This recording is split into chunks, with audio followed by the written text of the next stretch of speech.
Hello बच्चों, I am Sheikh Tayyab and I am going to start your next chapter, that is a magnetic material which is also called magnetism. ठीक है, तो अब इस chapter में magnetic material में पहले हम कुछ बेसिक्स देखते हैं जो ऑलरेडी आप 11th में पढ़ चुके हैं बच्चों। चैप्टर मैग्नेटिज्म 11th में भी है और ये आप मान के चलो कि पहला पार्ट फर्स्ट उसका 11th में है और पार्ट सेकंड उसका 12th में है। तो 11th के चैप्टर को रिवाइज कर लेना, बहुत सारे बेसिक क्वेश्चंस ऑलरेडी 11th में बताए जा चुके हैं। ठीक है, जैसे कि what are the magnetic lines of force, properties of magnetic lines of force, why magnetic monopole does not exist and which magnetic material are used in making the magnetic compass needle. ये एक interesting question है, कौन सा magnetic material use होता है magnetic compass needle बनाने के लिए। तो बच्चों ये एमसीक्यूज में क्वेश्चन आ सकता है, इसका आंसर है steel. Steel is a material which is having good magnetic property and which can be used to making the magnetic compass needle, which can be aligned with the earth magnetic field also. That's why steel is using to making the magnetic compass needle. Okay? तो बच्चों अभी भी basic information थोड़ा सा basic देख लेते हैं कि व्हाट इज मैग्नेटिज्म। मैग्नेटिज्म क्या है? The phenomena of attracting magnetic substance like iron, nickel, cobalt, etc. यानी मैग्नेट क्या करता है, बहुत सारे मटेरियल्स को अपनी तरफ अट्रैक्ट करता है। अच्छा, मैग्नेट कौन से मटेरियल को अपनी तरफ अट्रैक्ट करता है? वो मटेरियल जिसमें मैग्नेटिज्म की प्रॉपर्टीज हैं। तो अब सवाल ये था यार, मैग्नेटिज्म की प्रॉपर्टीज सब मटेरियल में नहीं होती, कुछ मटेरियल में मैग्नेटिक प्रॉपर्टीज होती है। जिस मटेरियल में मैग्नेटिक प्रॉपर्टी होती है मैग्नेट उसी को अट्रैक्ट करता है। एक्चुअली ओरिजिन ऑफ मैग्नेटिज्म में हम इसको थोड़ा सा डीप में देखेंगे, मैं आपको एक्सप्लेन करूंगा। हर एक जितना भी दुनिया में मटेरियल है सब एटम से ही मिलकर बनता है। एटम में इलेक्ट्रॉन्स होते हैं, इलेक्ट्रॉन रिवॉल्व होते हैं, ऑर्बिटल मैग्नेटिक मोमेंट होता है, स्पिन मैग्नेटिक मोमेंट होता है। ठीक है, ये सारी चीजों के कॉम्बिनेशन में मैग्नेटिक डायपोल मोमेंट की वजह से हर मटेरियल के अंदर मैग्नेटिज्म की प्रॉपर्टी होती है। लेकिन कहीं ना कुछ मटेरियल में वो प्रॉपर्टीज कैंसिल हो जाती है।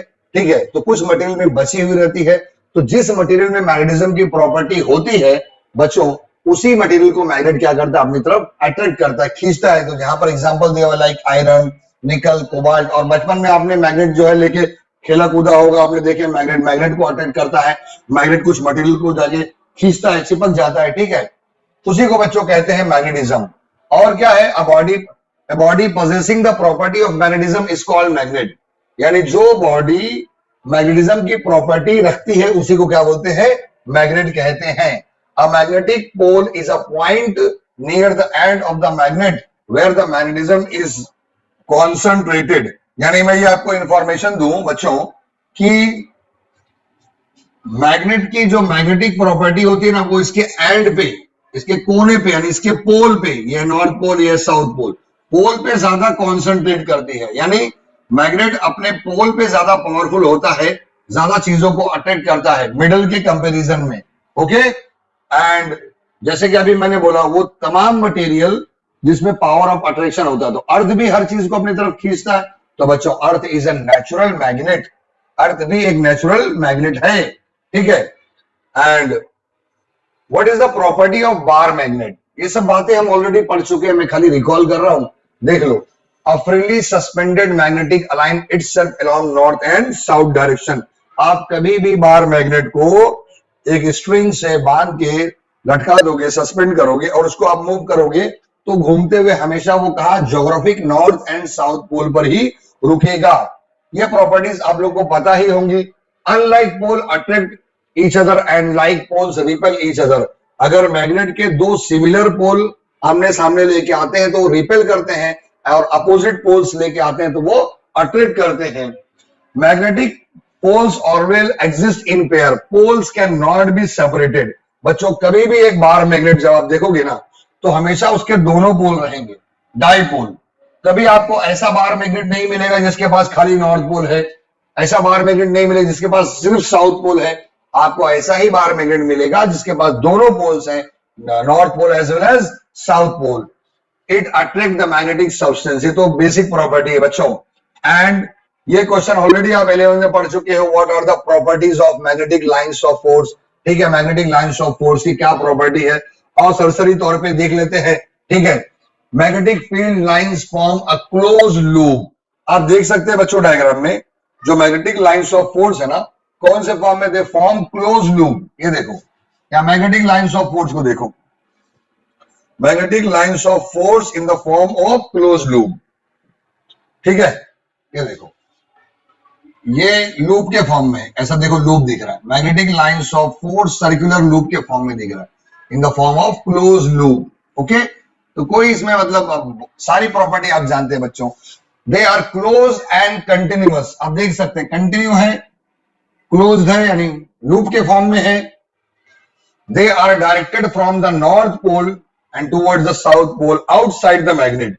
तो बच्चों मैग्नेट, इधर देखो, मैग्नेट के बाहर इसका डायरेक्शन, ये lines of force, it is directed from north pole to south pole. You can see here the direction of lines of force is from north pole to south pole. You can say the magnetic lines of force started from north pole and end to the south pole. Okay, inside the magnet the direction of magnetic field in the form from south pole to north pole. लेकिन magnet के अंदर इसका direction देखो, ये देखो, ये direction देखो, lines of force, ये बाहर से, inside the magnet it is from south pole to north pole, inside the magnet it is from south pole to north pole, ठीक है। तो बच्चों ये सब बातें ऑलरेडी आप 11 में देख चुके हैं, कि मैं थोड़ा सा एक रिवीजन ले रहा हूं। Magnetic field lines never intersect with each other. Magnetic lines of force कभी एक दूसरे को क्रॉस नहीं करते, कभी एक दूसरे को इंटरसेक्ट नहीं करते। आप देख लो डायग्राम में, देखो देखो, दो लाइंस ऑफ फोर्स कभी एक दूसरे को क्रॉस नहीं करेंगे। Magnetic lines of force never intersect each other. ये देखो, एक के बाद एक लाइन से पास होते जा रहे हैं, ये कभी ऐसे एक दूसरे को क्रॉस करते हुए नहीं जाएंगे, ठीक है।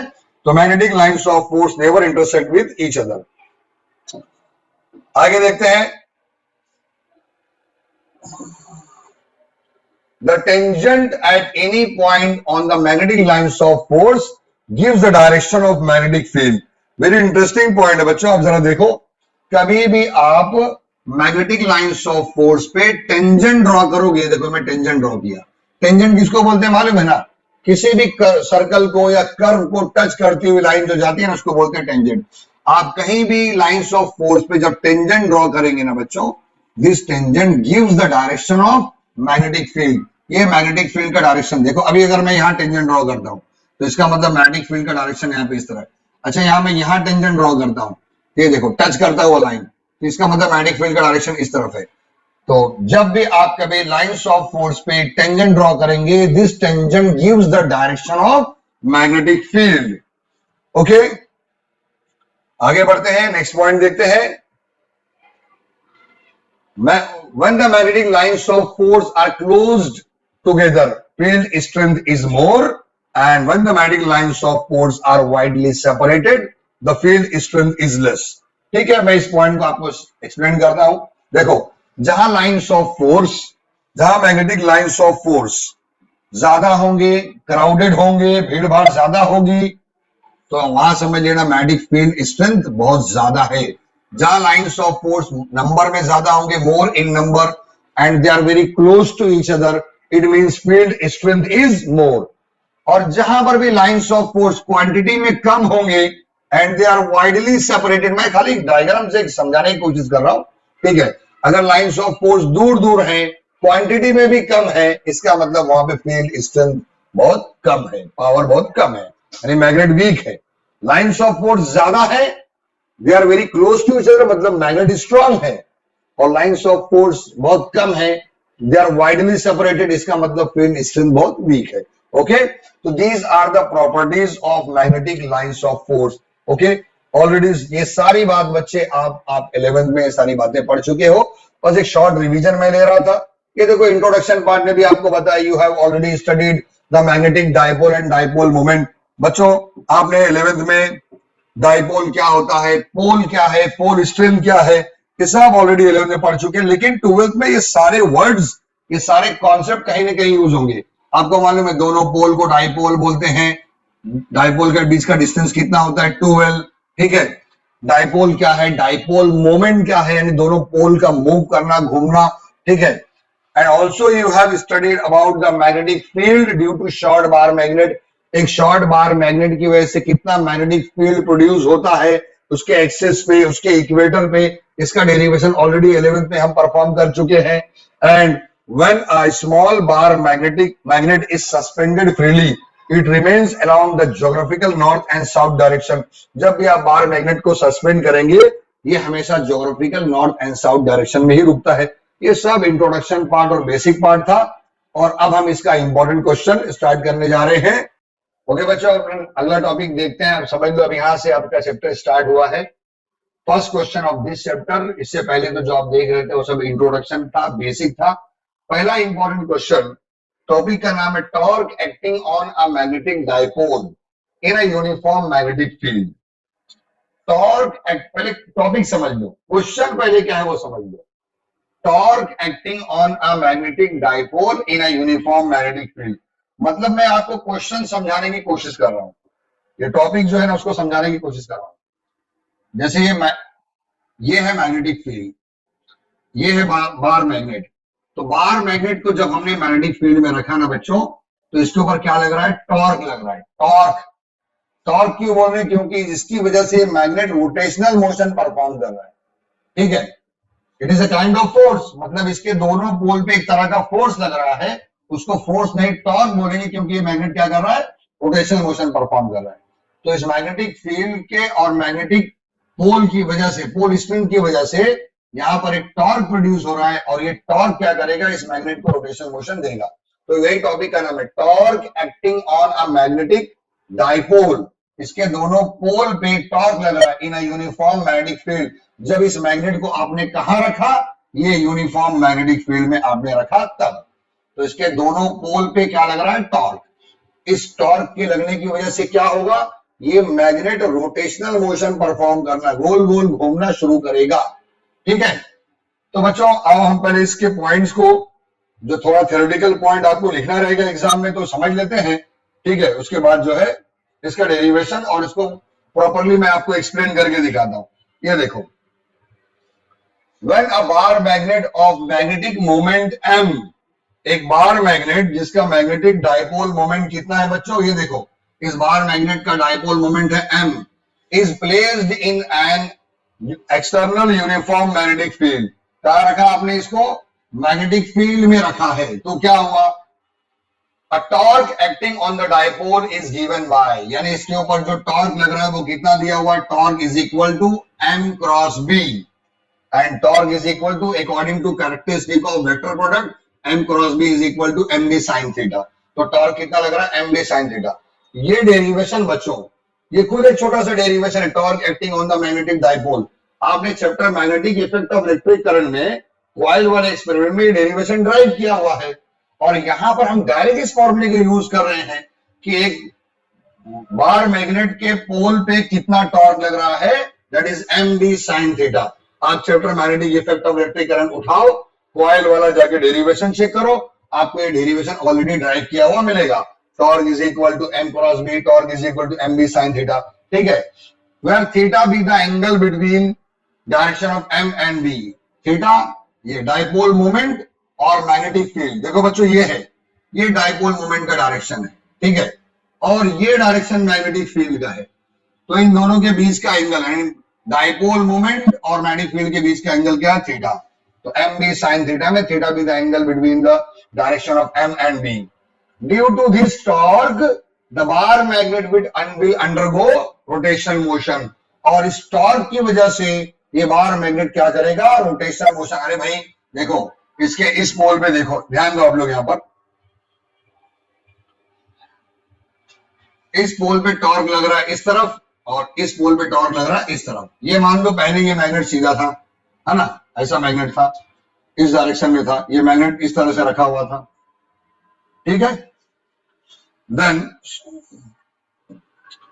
बिकॉज ऑफ मैग्नेटिक फील्ड, जब इस पे टॉर्क लगा, ये मैग्नेट ऐसा रखा हुआ था, तो मैग्नेटिक फील्ड की वजह से जब इसके ऊपर टॉर्क लगा तो बच्चों इस पोल पे इस तरफ टॉर्क लगा और इस पोल पे इधर टॉर्क लगा और ये मैग्नेट क्या हो गया? थोड़ा सा घूम गया, रोटेशनल मोशन परफॉर्म किया। तो इस तरह से, ठीक है ना। तो due to this torque the bar magnet will undergoes rotational motion. Okay, work has to be done in rotating the dipole.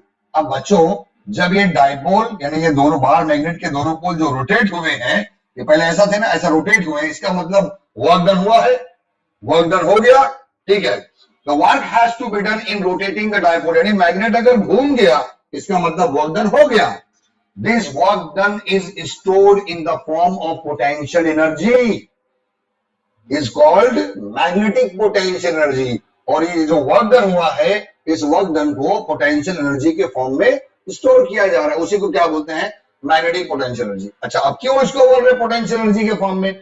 अरे भाई जब मैग्नेटिक फील्ड लगी तो इसके दोनों पोल पे टॉर्क लग रहा है और ये मैग्नेट रोटेट हो गया। जैसे ही आप मैग्नेटिक फील्ड हटा लोगे ये मैग्नेट वापस अपने पोजीशन पे चले जाएगा। तो इसका मतलब जो वर्क डन हुआ इस मैग्नेटिक फील्ड की वजह से इस डाइपोल पे जो भी वर्क डन हुआ, this work done is stored in the form of potential energy, is called magnetic potential energy. तो बच्चों आपको एग्जाम में एटलीस्ट ये पॉइंट्स आपको लिखना है, ये डायग्राम में ड्रॉ करना पड़ेगा, ठीक है। और जो इसका डेरिवेशन है देखो, पहले तो इसके ऊपर क्वेश्चन एग्जाम में कैसे आ सकते हो देखो, derive the expression for torque acting on the magnetic dipole in a uniform magnetic field, ऐसा भी क्वेश्चन आ सकता है। और ऐसा भी question, derive the expression for magnetic potential energy, derive the expression for magnetic potential energy and also discuss its different cases, ये भी question आ सकता है, ठीक है। ज्यादातर चांस वही क्वेश्चन आने का है, derive the expression for magnetic potential energy and discuss its different cases, okay. तो बच्चों अब हम स्टार्ट करते हैं। आपको इतना ध्यान में रखना है कि यहां पर देखो कितना टॉर्क लगा है, टॉर्क कितना लगा बोलो, torque is equal to M cross B, torque is equal to M cross B. जब यहाँ पे वेक्टर की प्रॉपर्टी यूज किया ए क्रॉस बी, वो होता है ए बी साइन थीटा, तो एम क्रॉस बी क्या हो गया, एम बी साइन थीटा, ठीक है। ये ध्यान में रखो, हम आगे चलते हैं, डेरिवेशन स्टार्ट कर रहे हैं। बताओ, आप मुझको बताओ कितना टॉर्क लगा है, टॉर्क कितना लगा? तो आपको मालूम है torque acting on the magnetic dipole, torque acting on magnetic dipole, torque acting on magnetic dipole, how much it is on magnetic dipole?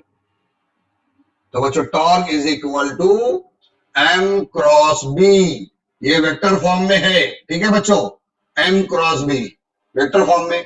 M cross B मतलब मैग्नेट का डायरेक्शन देखो इस तरफ से इस तरफ जा रहा है, एम क्रॉस बी, ये वेक्टर साइन दिखा रहा है। अच्छा अगर मैं लिखता बी क्रॉस एम मतलब ये मैग्नेट इस तरफ जाता है, ठीक है, okay. According to characteristic of vector product you know that A cross B, बच्चों क्या होता है, ए क्रॉस बी का फॉर्मूला क्या है बोलो, A B sine theta, A B sine theta. उसी फॉर्मूले के हिसाब से हम इसको लिख रहे हैं, टॉर्क इज इक्वल टू क्या हो जाएगा, M B sine theta, M B sine theta, it is equation number 1, okay. तो जब इतना टॉर्क मैग्नेट पे, मैग्नेट के दोनों पोल पे मैग्नेटिक फील्ड की वजह से जब ये टॉर्क लगा तो मैग्नेट क्या हो गया, rotate, magnet rotational motion perform कर रहा है, ठीक है।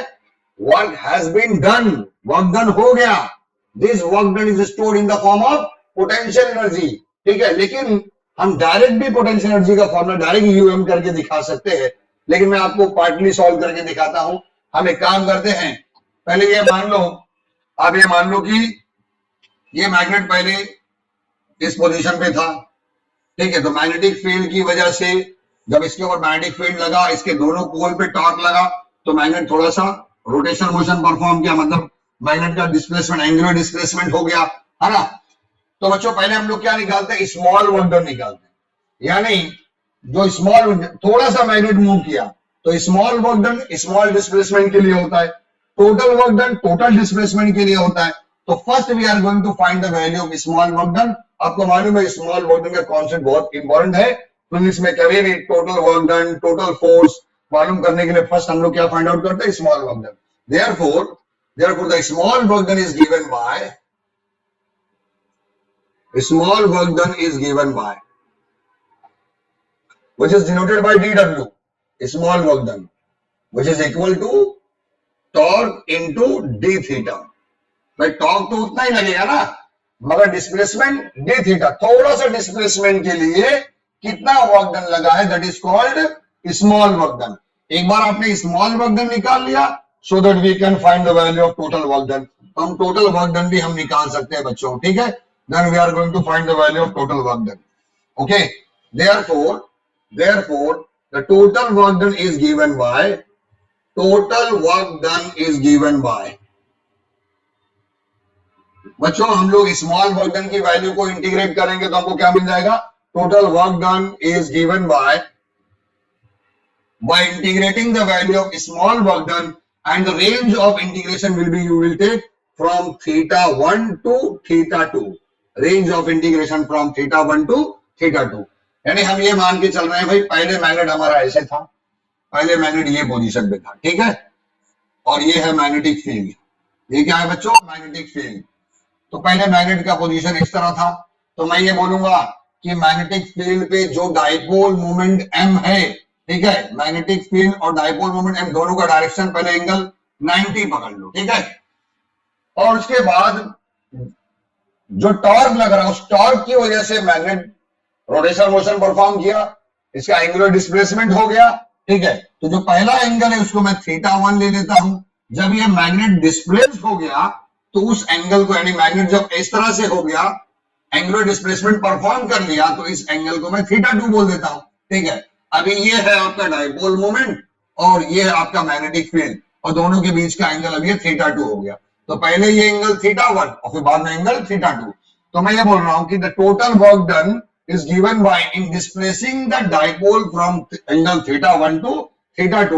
The total work done can be obtained by the integrating the value of small work done and the range of integration taken from theta 1 to theta 2. Okay बच्चों, now we have to put the value of small work done. Small work done की value हम put करते हैं। ये देखो बच्चों, range from theta 1 to theta 2, what is the value of dw? Torque into d theta, okay, by using the equation number 1। equation number 1 के help से torque की वैल्यू क्या है, mb sin थीटा पुट करो by equation number 1। equation number 1 के help से क्या मिलेगा बोलो अपने को,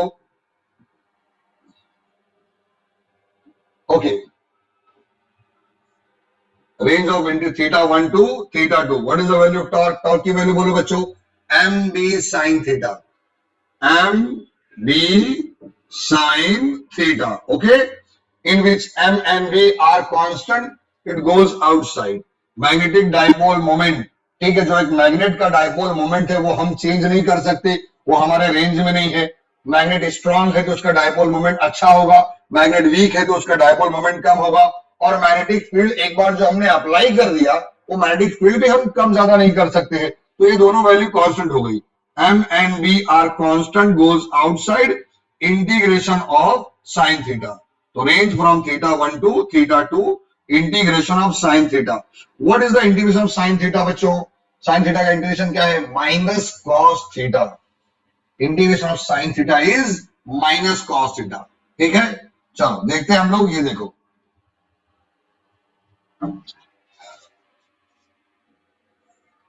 therefore the value of total work done, which is equal to mb, m into b, integration of sin theta is minus cos theta, minus cos theta। और बच्चों ये जो रेंज ऑफ इंटीग्रेशन है ब्रैकेट में अपर क्वांटिटी और lower quantity बन जाएगा, तो ऊपर मैं लिखता हूं थीटा 2 और ये थीटा 1, ठीक है। माइनस को मैं बाहर ले लेता हूं, minus M B cos theta, ठीक है ना, एम बी कॉस थीटा। और ये रेंज में पुट कर दूंगा मैं सॉल्व करने के लिए। इंटीग्रेशन आप सॉल्व कर रहे होंगे, आपको मालूम होगा, एक बार थीटा की जगह पे थीटा 2 रखेंगे, फिर माइनस थीटा की जगह पे थीटा 1 रखेंगे। therefore the total work done which is equal to minus mb cos of theta 2 minus cos of theta 1, ठीक है बच्चों। ये हो गया टोटल वर्क डन। बच्चों अब देखो, अभी मैंने आपको वर्क हैज बीन डन, मतलब मैग्नेट अगर मूव हो गया मतलब वर्क डन हो गया, वर्क डन हो गया, तो this work done is stored in the form of potential energy. It is called magnetic potential energy and that can be denoted by you, ठीक है। तो बच्चों वर्क डन हो गया ना। अच्छा, पोटेंशियल एनर्जी के फॉर्म में क्यों लेके आया, मैंने बोला अभी मैग्नेटिक फील्ड आप हटा दोगे ना तो मैग्नेट वापस से जो है ना अपनी पोजीशन पे चला जाएगा। ठीक है, तो मैं ऐसा बोल सकता हूं बच्चों, पहले तो मैं इसको इक्वेशन नंबर 3 दे देता हूं और मैं बोल रहा हूं this work done is stored in the form of potential energy which is also called magnetic potential energy and this is denoted by UB, magnetic potential energy। अब मैं यहाँ लिखता हूं देखो, therefore UB is equal to minus MB cos of theta 2 minus cos of theta 1। तो बच्चों ये तो आपका जो है डेरिवेशन हो गया, फॉर्मूला हो गया मैग्नेटिक पोटेंशियल एनर्जी का। लेकिन अभी जो अंडर कंसिडरेशन जो डायग्राम हमने देखे तो उसमें हमने क्या किया था, मैग्नेट का, ये देखो ये था मैग्नेटिक फील्ड, ये क्या था मैग्नेटिक फील्ड। मैंने आपको बताया कि जब इस मैग्नेटिक फील्ड में एक बार मैग्नेट को हमने रखा, ठीक है, ये बार मैग्नेट, और हमने अप्लाई कर दिया मैग्नेटिक फील्ड, तो इसके दोनों पोल पे क्या लगा, टॉर्क, दोनों पोल पे टॉर्क लगा। लेकिन इसका पहला पोजीशन क्या था, ये डायपोल मोमेंट और ये मैग्नेटिक फील्ड, इन दोनों के बीच का डायरेक्शन था 90, theta is equal to 90। Okay, theta is equal to 90। लेकिन जब टॉर्क दोनों पोल पे जब टॉर्क लगाना तो ये मैग्नेट क्या हो गया, मैग्नेट रोटेशन मोशन परफॉर्म किया, इसका एंगुलर डिस्प्लेसमेंट हो गया। ठीक है, तो अब ये मैग्नेटिक डायपोल मोमेंट और मैग्नेटिक फील्ड के बीच का जो एंगल है उसको मैं बोल रहा हूं एंगल थीटा। पहले तो 90 फिक्स है, बाद में कितना एंगल गया नहीं मालूम, कम भी हो सकता है, ज्यादा भी हो सकता है, उससे भी ज्यादा हो सकता है। ठीक है, तो वो इसीलिए हम लोग क्या बोल रहे हैं, हम लोगों ने जो पहला एंगल है ना theta one can be considered which is equal to 90 and theta 2 which is equal to only theta, यानी ये एंगल कम ज्यादा कुछ भी हो सकता है। इसीलिए by putting these value the magnetic potential energy can be minus M B.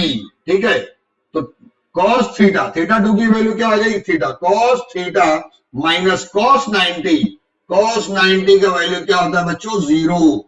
तो cos 90 is equal to 0।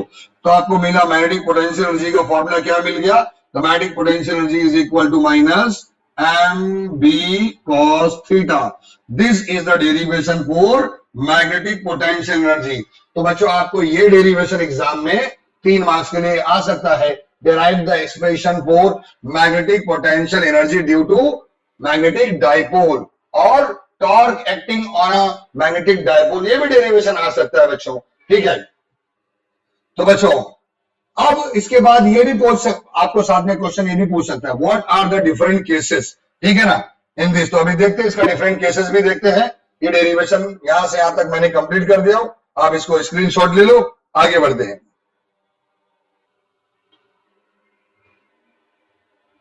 Okay, अब बच्चों आप देखेंगे इसके डिफरेंट केसेस में, देखो हमारे पास मैग्नेटिक पोटेंशियल एनर्जी का फॉर्मूला क्या आया है, magnetic potential energy which is equal to minus M B cos theta, यही जनरल मेन फॉर्मूला यही है हमारा। ठीक है, अब पहला case when theta is equal to 0, तो कॉस 0 का वैल्यू क्या हो जाएगा, 1। It means magnetic dipole moment and magnetic field are parallel to each other. बच्चों एक्चुअली ये वो पोजीशन है, मैं बोल रहा हूं थीटा इज इक्वल टू 0। इसका मतलब ये है ना बच्चों, इसका मतलब ये है, देखो ये है मैग्नेटिक फील्ड, ये क्या है मैग्नेटिक फील्ड। ओके, और इस मैग्नेटिक फील्ड में ना आपने जो बार मैग्नेट रखा है अभी वो आपने ऐसा रखा, इस तरह से रखा हुआ, इस तरह से। ठीक है, ये नॉर्थ पोल और ये साउथ पोल, यानी जो डायपोल मोमेंट एम है ये, और ये जो मैग्नेटिक फील्ड है, दोनों का डायरेक्शन सेम है, both are parallel to each other.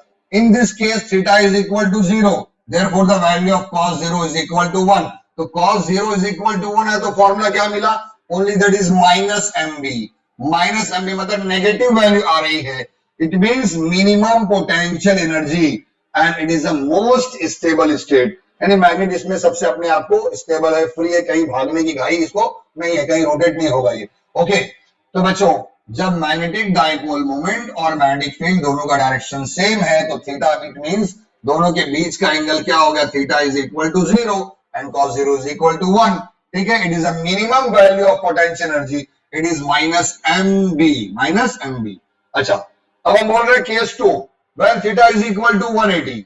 तो इसका ये केस क्या है बच्चों, इधर देखो, मान लो ये है, ये मैग्नेटिक फील्ड है, ये मैग्नेटिक फील्ड है, ठीक है ना, और इसमें थीटा इज इक्वल टू 180, मतलब आपने मैग्नेट को जस्ट उल्टा कर दिया है, मतलब ये मैग्नेट का नॉर्थ पोल इधर आ गया है और साउथ पोल इधर, और मैग्नेटिक डाइपोल मोमेंट जो स्मॉल एम था इसका डायरेक्शन और ये जो मैग्नेटिक फील्ड बी है इसका direction both are anti parallel to each other.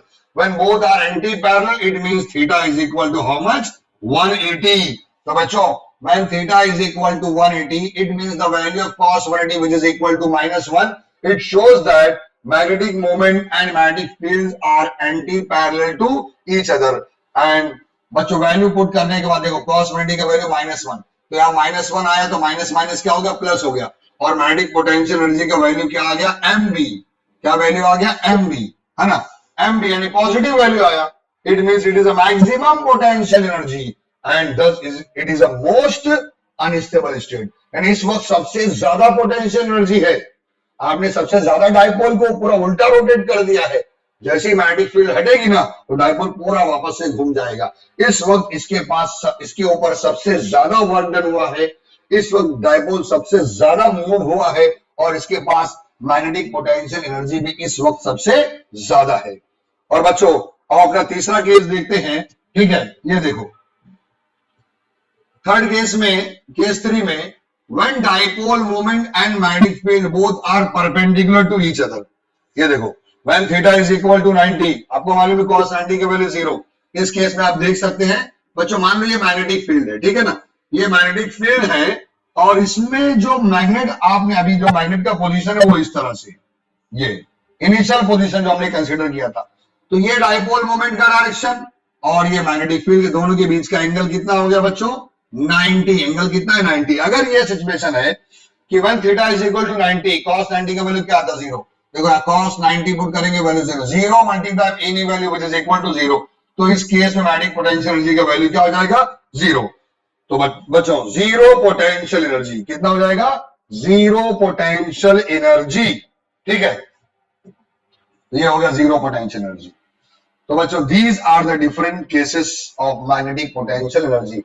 तो ये बच्चों डेरिवेशन कंप्लीट हो गया कि derive the expression for torque acting on the magnetic dipole as well as derive the expression for magnetic potential energy due to dipole and also discuss its different cases। okay okay बच्चों अब हम अगला important question देखते हैं। अगला derivation है इस chapter का, जो टॉपिक है derive the expression for time period of angular oscillation of a bar magnet। मतलब इसी टॉपिक के कंटिन्यूएशन में है ये टॉपिक, लेकिन एग्जाम में ऐसा क्वेश्चन आएगा टाइम पीरियड निकालना है आपको। derive the expression for time period of angular oscillation of a bar magnet, ठीक है, यानी एक बार मैग्नेट जो कि एंगुलर ऑसिलेशन कर रहा है, तो एक बार उसको ऑसिलेट करने के लिए कितना टाइम लगता है, that is called time period. Time period का डेफिनेशन तो बच्चों जनरली बहुत सारे चैप्टर्स में आपने देखा है, ठीक है। अब हम इसका डेरिवेशन डिराइव करते हैं। अब तमाम बच्चे यहां पर ध्यान दो, थोड़ा सा छोटा सा explanation point. Consider a bar magnet of magnetic moment m and moment of inertia I suspended freely by using an extensible string। यानी आपने एक रस्सी में बार मैग्नेट को आपने टाई कर दिया, एक स्ट्रिंग में बांध दिया है और वो मैग्नेट को थोड़ा सा आपने टॉर्क लगाया, उसके बाद वो एंगुलर ऑसिलेशन कर रहा है, ठीक है ना। जब वो एंगुलर ऑसिलेशन कर रहा है, मैग्नेट इस तरह ऑसिलेट कर रहा है, तो एक बार उसको ऑसिलेट करने में कितना टाइम पीरियड लगता है, वो टाइम पीरियड का डेरिवेशन हम डिराइव करेंगे। ओके, तो बच्चों जब आपने मैग्नेट को लटकाया, स्ट्रिंग से बांध दिया, ठीक है, तो जनरली वो geographic north and south pole पे रुकता है, तो उसको एक बार ऑसिलेट करने के लिए हमको एक बार टॉर्क लगाना पड़ेगा, फोर्स लगाना पड़ेगा, उसको हम लोग क्या बोलते हैं, डिफ्लेक्टिंग टॉर्क। तो deflecting torque, because of deflecting torque magnet perform angular oscillation। The deflecting torque is given by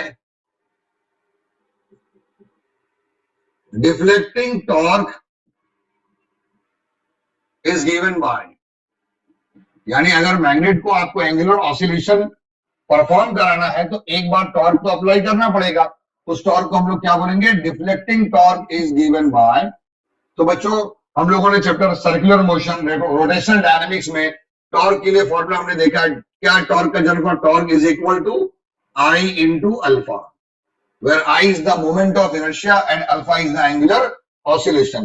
And what is the formula for angular oscillation? Angular oscillation which is equal to d square theta divided by dt square. ठीक है?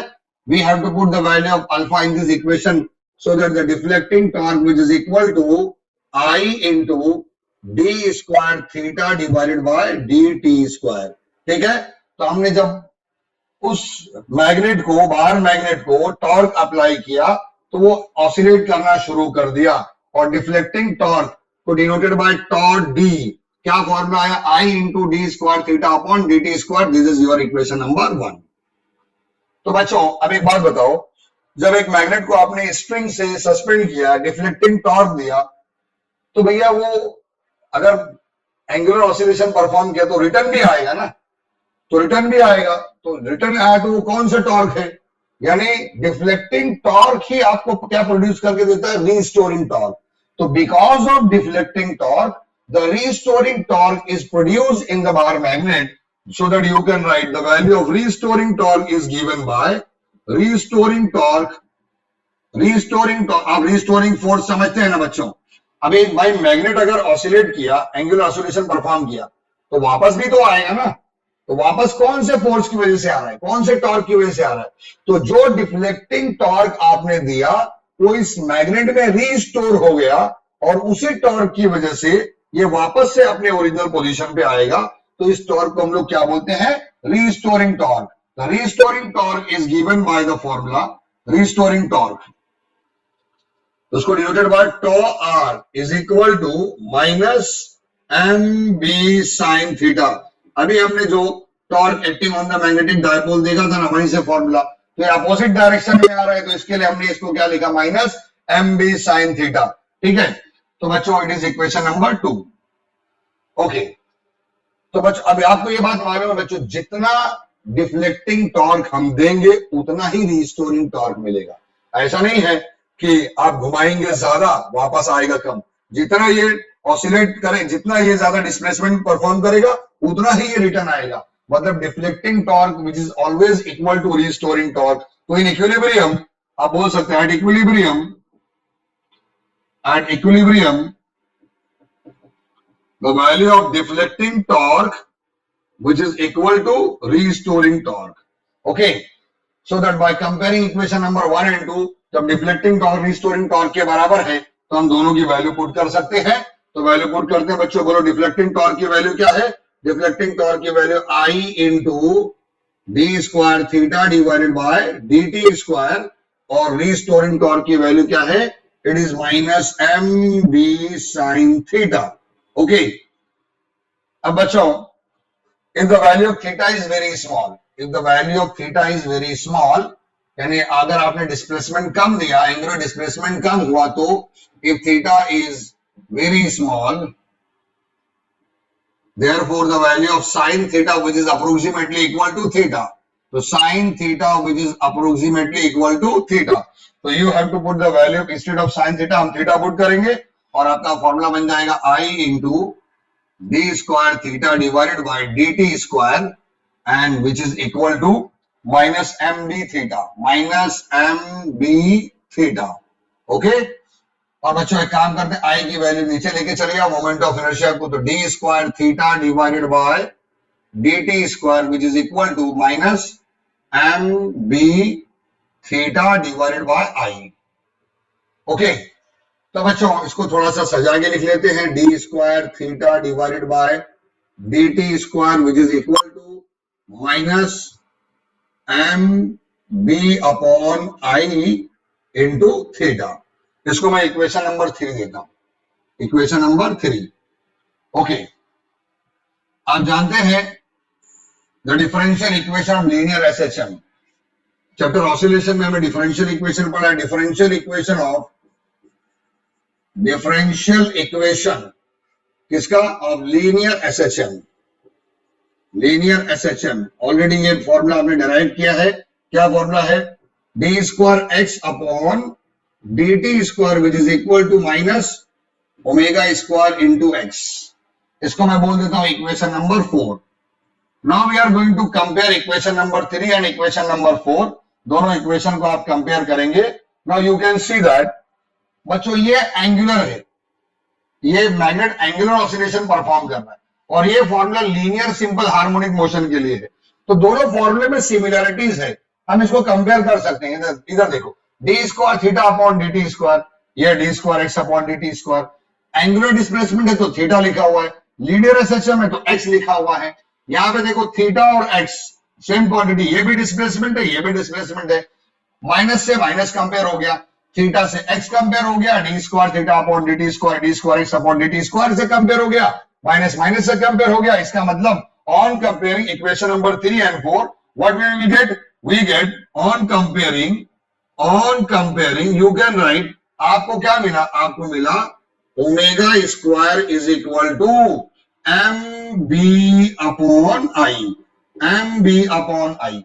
ठीक है बच्चों, तो आपको omega square का value मिल गया M B upon I. Therefore, what is the value of omega? तो omega is equal to under root mb upon I. Under root mb upon I. Okay, this is the formula for angular velocity. Okay, इसको मैं देता हूं equation number 5। और बच्चों आपको time period, derivation किसका चल रहा है, डेरिवेशन चल रहा है time period of angular oscillation. तो बच्चों टाइम पीरियड का जनरल फॉर्मूला क्या है, what is the general formula for time period? Time period is denoted by, always it is denoted by t, और time period का हमारे पास formula t is equal to 2 pi upon omega। Equation number 6 दे दिया, put equation number 5 equation number 6 so that you will get 2 pi divided by what is the value of omega, by equation number 5 omega की value अपने को मिला है mb upon I, mb upon I। Okay बच्चों, denominator का denominator कहां जाएगा, numerator में जाएगा, तो आपको मिलेगा t is equal to 2 pi under root I upon mb। This is the formula and derivation for time period of angular oscillation of a bar magnet. Okay, तो it is a very interesting derivation. Now you can see it is for 3 marks in the exam, 3 marks के लिए आ सकता है। बच्चों आपको इसमें कोई diagram draw करने की जरूरत नहीं है, ठीक है, थोड़ा सा दो लाइन एक्सप्लेनेशन का पॉइंट है और डायरेक्ट डेरिवेशन परफॉर्म करना है। मैं उम्मीद करता हूं आपको एक डेरिवेशन समझ में आया है। ओके, ठीक है। अब चाहते हैं कि कोई भी डेरिवेशन आप अच्छी तरह से एग्जाम में आप परफॉर्म करके आए, तो उसके लिए आपको प्रैक्टिस करना पड़ेगा, बार बार रिवीजन करना पड़ेगा। रिवीजन और प्रैक्टिस करके ही आप अपने टॉपिक को स्ट्रॉन्ग कर सकते हैं, एग्जाम में जाके लिख सकते हैं। आप खाली सोचेंगे आप लेक्चर बैठ के देख लिए हैं, समझ में आ गया है, इसके बावजूद आप एग्जाम में लिख नहीं पाएंगे। ठीक है, तो अच्छे से आप इसको पहले समझो, समझने के बाद खुद से इसकी प्रैक्टिस करो, ठीक है, तो जाके आपके लिए टॉपिक इजी हो जाएगा। ओके, स्टॉप करता हूं। Okay, bye.